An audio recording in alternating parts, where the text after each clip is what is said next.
سرور عالم صلی اللہ علیہ وسلم کی حضرت اماں عائشہ صدیقہ رضی اللہ تعالی عنہ کو 3 نصیحتیں۔ فرمایا حضرت شاہ حکیم محمد اختر صاحب رحمۃ اللہ تعالی علیہ نے، اس وجہ سے بزرگوں نے فرمایا کہ جب تک حرام روزی میں مبتلا ہے 2 رکعت پڑھ کر سجدے میں سر رکھ دے اور گڑ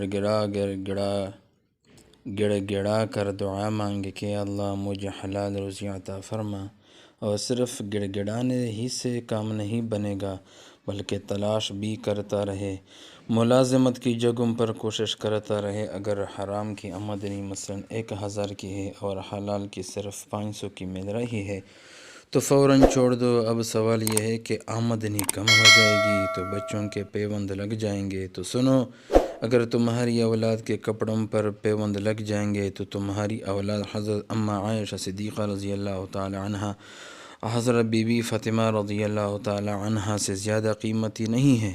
اگر ان کے پیوند لگ سکتے ہیں تو تمہاری بچوں کے پیوند لگ گئے تو کیا ہوا؟ حضور صلی اللہ علیہ وسلم نے حضرت اماں عائشہ صدیقہ رضی اللہ تعالی عنہ سے فرمایا کہ اے عائشہ رضی اللہ تعالی عنہ، اگر جنت میں میرے ساتھ رہنا چاہتی ہو تو دنیا میں ایسے رہنا جیسے مسافر رہتا ہے، دل کو دنیا سے اچاٹ رکھنا، اور مالداروں کے پاس کم اٹھنا بیٹھنا۔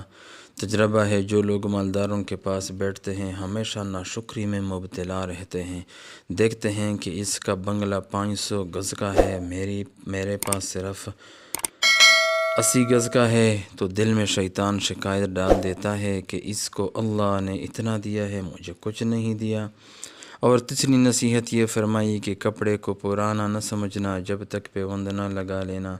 آپ کے بانجے حضرت عروہ رضی اللہ تعالی عنہ فرماتے ہیں کہ خالہ جان اس نصیحت پر اتنا عمل فرماتی تھی کہ جب تک اپنے کپڑوں کو بسیدہ کر کے ان پر پیوند نہ لگا لیتی تھی تب تک نیا کپڑا نہیں بنواتی تھی۔